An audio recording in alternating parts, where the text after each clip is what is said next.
ans, il investit massivement en France. En juin 2001, il propose 15 millions d'euros sur 5 ans à l'Olympique de Marseille pour devenir le principal sponsor du club.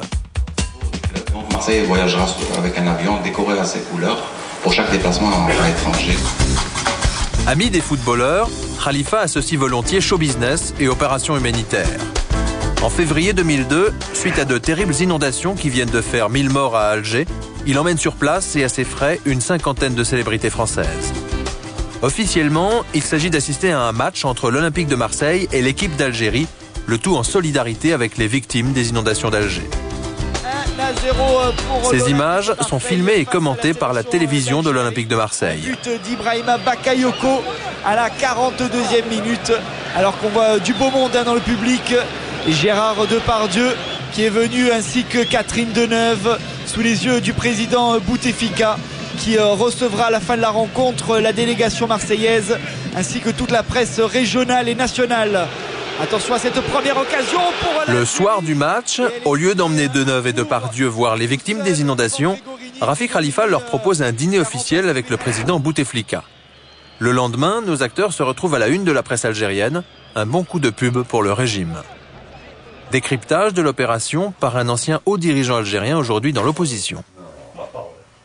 La stratégie du régime, c'est le trompe-l'œil. C'est la gestion démoniaque des apparences. Il s'agit de montrer que l'Algérie est un pays normal où des acteurs de premier et de deuxième plan peuvent aller se promener sans risque et ainsi montrer à la fois au peuple algérien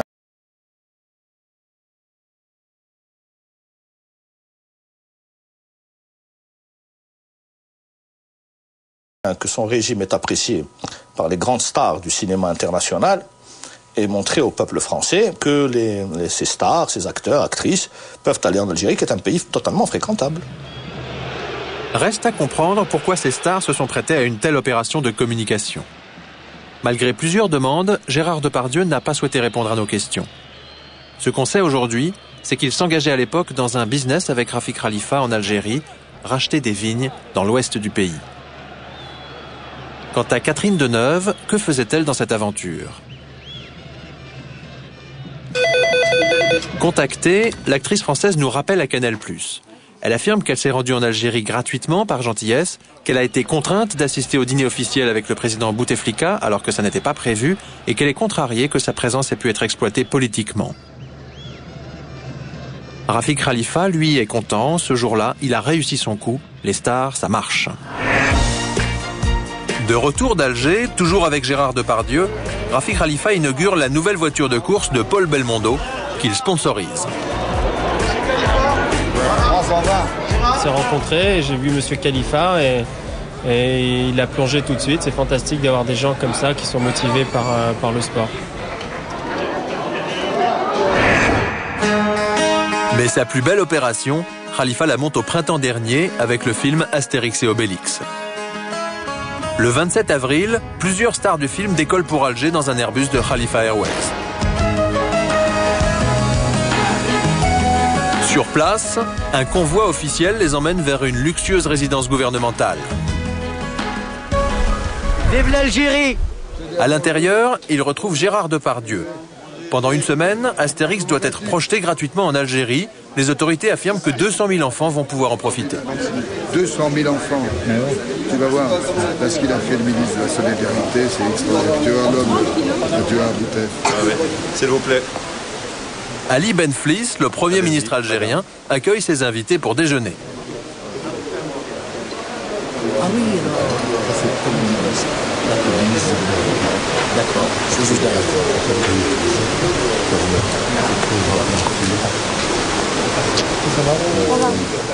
À la table d'honneur, entre Marek Alter et Gérard Depardieu, le général Belrire, numéro 2 du régime. Depardieu lui présente Alain Chabat.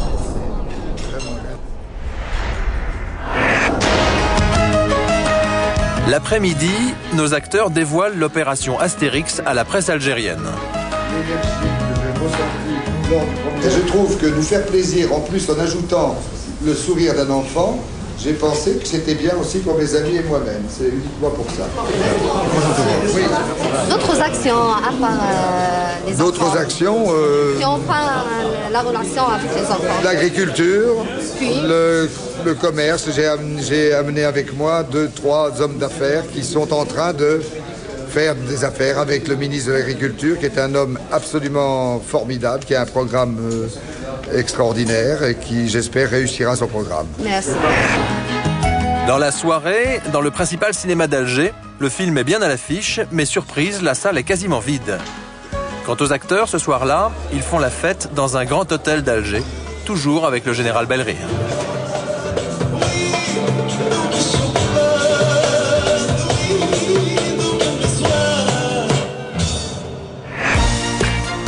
Et rien ne semble arrêter notre milliardaire.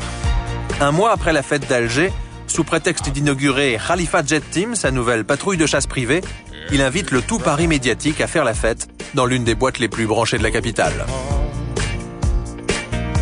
Déguisé pour l'occasion en pilote de Khalifa Airways, le patron de la discothèque se prend d'affection pour notre milliardaire algérien. C'est un vrai seigneur parce qu'il donne sans compter. Là, Sicile, il y a Muriel Robin, avec Paul Belmondo et évidemment Josiane Balasco. Plutôt fier de ses invités, Tony Gomez nous les présente. Oumen.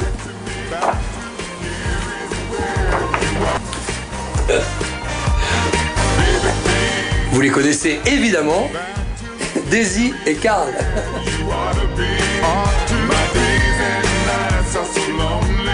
Célébrité du PAF, star de cinéma, pour beaucoup d'observateurs, la démesure des fêtes de Rafik Khalifa vise à compenser un certain complexe algérien. Parmi tous ces gens qui tiennent le pouvoir aujourd'hui en Algérie, il y a profondément un état d'esprit de colonisé. En réalité, ce sont des gens qui veulent payer très cher pour paraître blancs, je m'excuse de la terminologie, et qui pensent que le blanc évolué, que le blanc moderne est un blanc qui se met en string, qui fréquente les boîtes de nuit, et qui boit beaucoup, qui est très corrompu, qui claque de l'argent un peu partout. Et ils pensent que c'est comme ça qu'on les prendra pour une république moderne, comme ils disent. Et voilà, ils pensent qu'une république moderne a cette image. C'est pas de leur faute, c'est parce que souvent la république corrompue leur a donné cette image. C'est ça, hein. Moi, en tous les cas, quand j'étais ministre, j'ai entendu ça longtemps. Pourquoi ne dépensons-nous pas d'argent pour nous montrer comme des Blancs? Et quand on leur expliquait que ce n'était pas ça, leur rapport au monde occidental, ils ne comprenaient pas.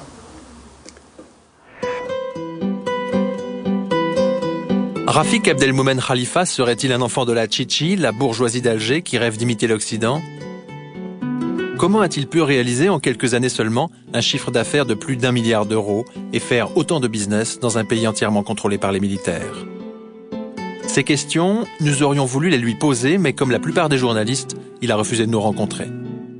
Voici l'une de ses très rares interventions publiques, c'était fin 2001 sur TF1. Ce jour-là, Rafik Khalifa affirme qu'il a fait fortune dans le médicament et qu'il n'est que le fils d'un petit pharmacien. Votre père, il était autre chose que pharmacien. Bien sûr. Il a été ministre du gouvernement algérien, il a même été patron d'Air Liberté, d'Air Algérie. Oui, donc ça doit aider quand même tout ça. Je crois pas, parce que je vous dis... Ça aide, hein. Ça aide pas tellement parce que j'ai pas Alger Paris. Si ça a aidé, ça donnait des ouvertures. Rafik est d'autant plus embêté que son père, Laroussi Khalifa, était encore plus que cela. Avant l'indépendance, il a participé à la création de la sécurité militaire, les services secrets d'Alger. Finalement, la question que beaucoup se posent, c'est est-ce que vous êtes en fait soutenu par le régime ou est-ce que c'est vous qui soutenez le régime? Ni l'un ni l'autre. Je suis un opérateur économique normal. Le régime fait sa politique et c'est tout. Hein. Il y a plusieurs parties. Officiellement, donc, Rafik Khalifa serait un chef d'entreprise ordinaire. Je pose ces questions parce que les rapports entre l'État et les entreprises... Mais pour cet entrepreneur français qui vit à Alger, il est impossible de faire autant d'affaires en Algérie sans être soutenu par les plus hauts dirigeants. Quand on voit l'entreprise qu'il a créée dans des secteurs aussi différents et aussi sensibles que le médicament, que le transport aérien, que la communication, ça ne peut pas se faire autrement qu'avec l'appui des militaires en place, avec l'appui de tous les gens qui ont profité de l'indépendance. Et notre entrepreneur va plus loin. Pour lui, il y a quelque chose qui cloche dans la biographie officielle de Rafik Khalifa, qui affirme que sa fortune s'est faite uniquement en important des médicaments. Dans le secteur du médicament, c'est absolument impossible de pouvoir mettre une réserve financière suffisamment importante pour pouvoir créer un groupe comme ça. C'est absolument pas possible et tous les gens de la profession pourront vous le confirmer. Cette analyse est partagée aujourd'hui par les services secrets français. Dans un rapport confidentiel publié en octobre par le Canard enchaîné, la DGSE estime que le maintien en vie et même la bonne santé apparente du groupe Khalifa ne peuvent s'expliquer que par un soutien financier extérieur ou par des activités autres que celles officiellement mentionnées. Et cet argent, la provenance indéterminée, Khalifa va s'en servir pour aider des stars du paysage audiovisuel français.